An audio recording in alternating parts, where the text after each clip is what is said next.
रात हो रही थी। नदी शांत थी। फिर कहीं अचानक से पहली बोट दिखी, फिर दूसरी, फिर तीसरी। बोट्स में कुछ लोग थे। बड़े ही अजीब लग रहे थे वो लोग तीर रेडी कर रहे थे जो आग में लिपटी हुई थी। और डार्विन खड़ा होकर के वो सब देख रहा था, अकेले। कुछ दिन पहले डार्विन की आंखें बंद थी, लेकिन उसके सामने अंधेरा नहीं था।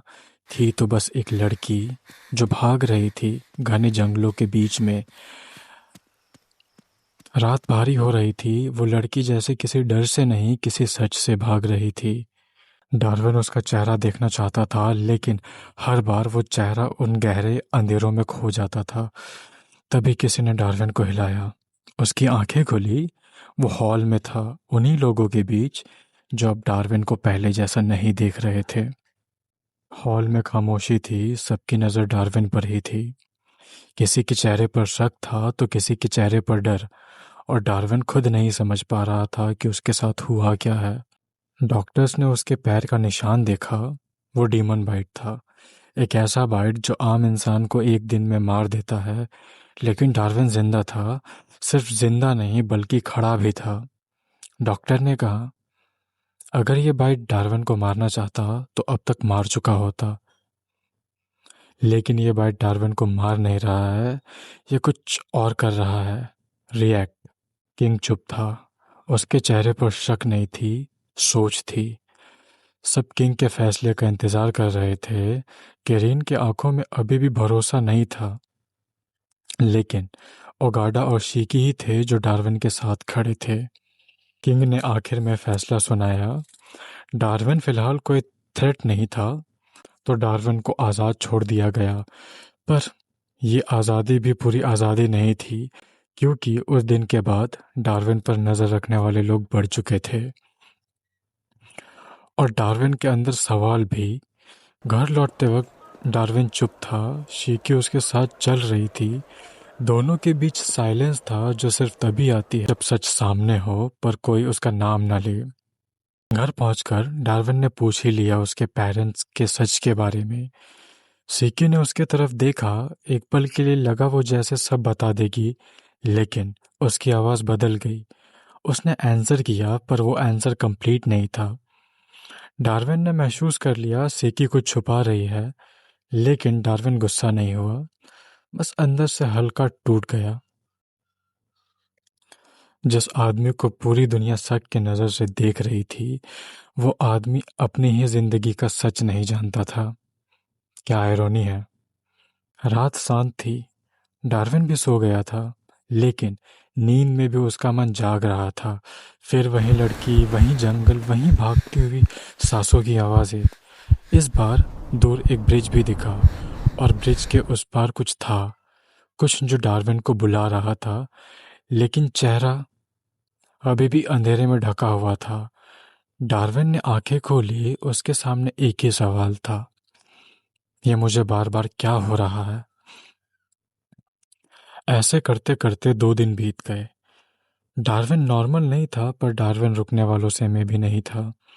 वो हंटर एसोसिएशन का हेड है और उसके लिए काम दर्द से बड़ा था। उस दिन डार्विन पेट्रोलिंग के लिए निकला। घोड़ा धीरे धीरे चल रहा था।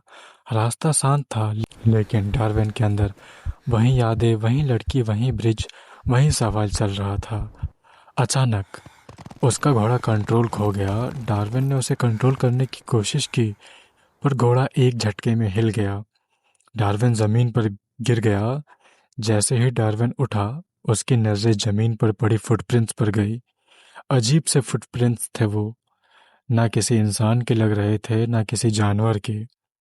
डार्विन ने उन निशानों का पीछा किया और कुछ देर बाद वो एक टूटे हुए ब्रिज के पास पहुंचा। ब्रिज आधा टूट चुका था, नीचे गहरी खाई थी और उस पर अंधेरा। डार्विन ने कदम आगे बढ़ाया, तभी उसके पैर का डीमन बाइक मार्क जलने लगा। दर्द नॉर्मल था, पर अजीब फील हो रहा था, जैसे उसके अंदर से कुछ एक्टिवेट हो रहा हो। आंखें खुली तो ब्रिज के पास एक छोटा सा पत्थर था, जिसमें एक निशान था, पुराना, काला, जैसे किसी ने पत्थर के अंदर ऑक्टोपस का इंक भर दिया हो। डार्विन उसका मतलब नहीं समझ पा रहा था, पर उसका बॉडी जैसे उसे पहचान रहा था। डार्विन ने उस निशान को छुआ नहीं, बस देखा और वापस लौट गया। वापस आते वक्त जंगल बिल्कुल शांत था, लेकिन सुनसान नहीं। डार्विन को पेड़ों के बीच कुछ हरकत महसूस हुई। कुछ जंगली लोग थे वो, हाथ में तीर, चेहरे पर एक अजीब सी पावर। वो डार्विन पर अटैक करने वाले थे। उसका मन लड़ने का नहीं था, वो उन्हें मार सकता था, पर उसने रास्ता चुना, लड़ाई का नहीं, बचकर निकल जाने का। डार्विन ने सूखे हुए बड़े पेड़ गिराए, रास्ता ब्लॉक कर दिया, जंगली लोग पीछे रह गए थे। डार्विन वहां से निकल गया, लेकिन जंगल हमेशा से उतना सीधा नहीं है जितना दिखता है। सबका रास्ता ब्लॉक नहीं हुआ था। उनमें से 2 या 3 लोग डार्विन के निशान पकड़ चुके थे और उसका पीछा करते करते एल्डोरिया के गेट्स तक आ गए थे। डार्विन एसोसिएशन गया, सब कुछ नॉर्मल लग रहा था। फिर वो घर गया और बिना कुछ कहे सो गया। पर उस नींद में चैन नहीं था। उसके दिमाग में अभी भी वही लड़की, वही ब्रिज चल रही थी। तभी अचानक से किंगडम की इमरजेंसी बेल बजे। डार्विन झटके से उठा, वो छत पर गया और डार्विन ने जो देखा उसने उसकी नींद ही नहीं, पूरे शहर को जगा दिया था। मार्केट आग में जल रहा था। डार्विन बिना देरी के मार्केट भागा। जब वहां पहुंचा तो देखा वहां फाइट चल रहा था, कि वॉरियर्स लड़ रहे थे। किंग खुद भी था वहां पर। जंगली लोग एल्डोरिया के अंदर घुस आए थे। रात भर लड़ाई चली, आग, धुआं, चीखे और तलवारों की आवाजें। सुबह होने से पहले अटैक नॉर्मल हो गया था, लेकिन जीत के बाद भी किंग के चेहरे पर शांति नहीं थी, क्योंकि कुछ लोग गायब थे। 20 से 30 लोग। ना उनकी लाशें मिली, ना उनका पता। उस दिन मीटिंग बुलाई गई। किंग ने डार्विन और ओगाडा को बुलाया। ओगाडा शांत था, पर उसकी आंखों में भी टेंशन थी। किंग ने सीधा ऑर्डर दिया, उन लोगों को ढूंढो या पता करो कि ये अटैक सिर्फ रेड था या कुछ और। डार्विन ने कुछ नहीं पूछा, ओगाडा ने भी नहीं। 2 दिन तक डार्विन और ओगाडा ने एल्डोरिया के अंदर हर जगह पता किया। Market, gates, routes, guard post. लोग डरे हुए थे, पर सब कुछ ऊपर से नॉर्मल लग रहा था। कोई स्ट्रॉन्ग क्लू नहीं मिला, जैसे अटैक हुआ ही ना हो, या जैसे किसी ने उसके निशान मिटा दिए हो। रिपोर्ट देने के लिए दोनों किंग के पास जा रहे थे, तभी उन्होंने केरीन को देखा। केरीन के साथ एक लड़की थी, उसका चेहरा ढका हुआ था। वो दोनों जल्दी में पैलेस से बाहर निकल रहे थे, पर दोनों ने कुछ कहा नहीं। डार्विन और ओगाडा किंग को रिपोर्ट करते हैं। किंग बोला, कभी कभी सवाल वहीं से शुरू होते हैं जहां जवाब छुपाए जाते हैं। किंग ने एक नया रास्ता खोला।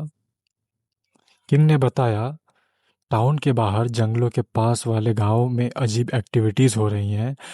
रात को अजीब आवाजें आती हैं, लोगों को डर था और कुछ ऐसे निशान जो नॉर्मल नहीं लग रहे थे। डार्विन और ओगाडा ने मिशन एक्सेप्ट किया। मिशन के दिन डार्विन गेट के पास जा रहा था। ओगाडा वहां पहले से रेडी था। डार्विन के चेहरे पर कुछ अजीब यादें थी। ओगाडा ने डार्विन का नाम लिया। डार्विन थोड़ा सा होश में आया। फिर दोनों ने मिशन स्टार्ट किया। जंगल शांत था, रास्ता ओपन था। ना जंगली लोग, ना डीमंस, ना कोई आवाजें।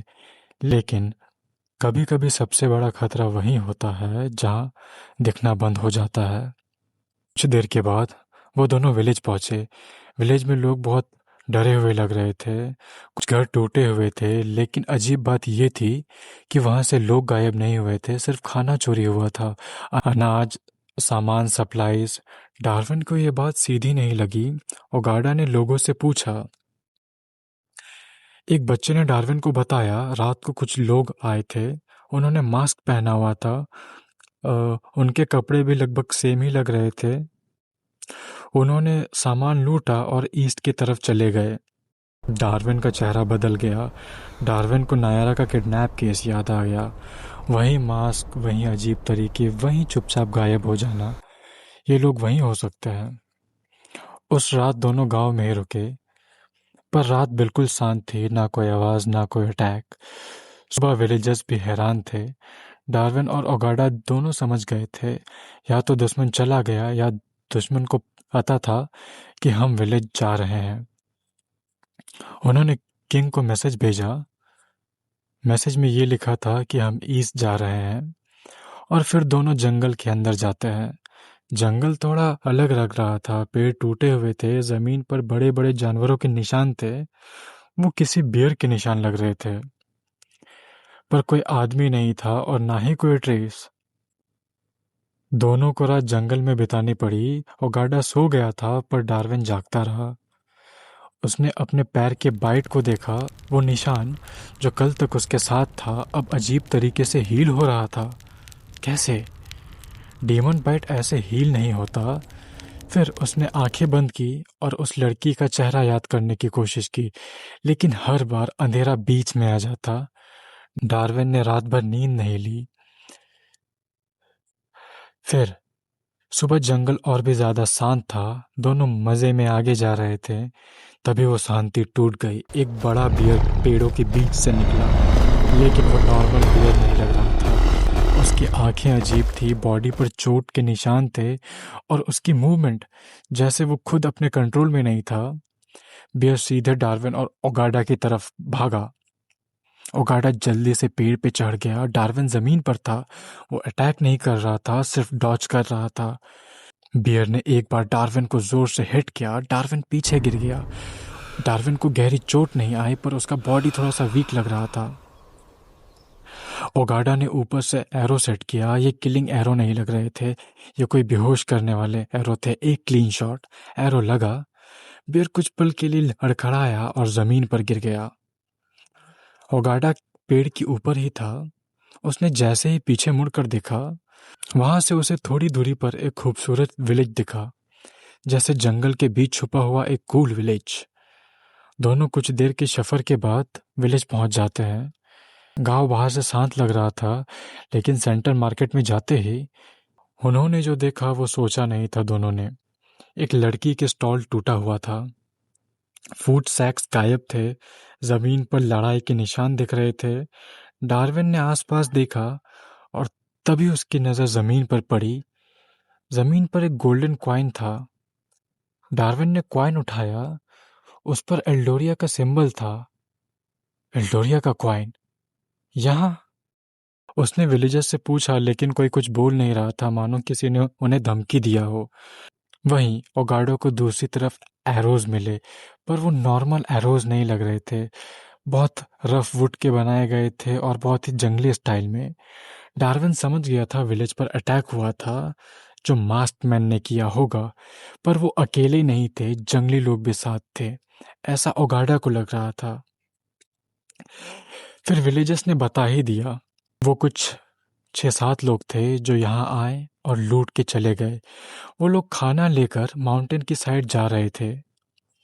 लगभग 6 घंटे के रास्ते की दूरी पे थी वो माउंटेन। डार्विन तुरंत निकलना चाहता था, पर ओगाडा ने उसकी हालत देखी और शाम का वक्त भी। ओगाडा ने फैसला किया कि आज रात यहीं रुकते हैं।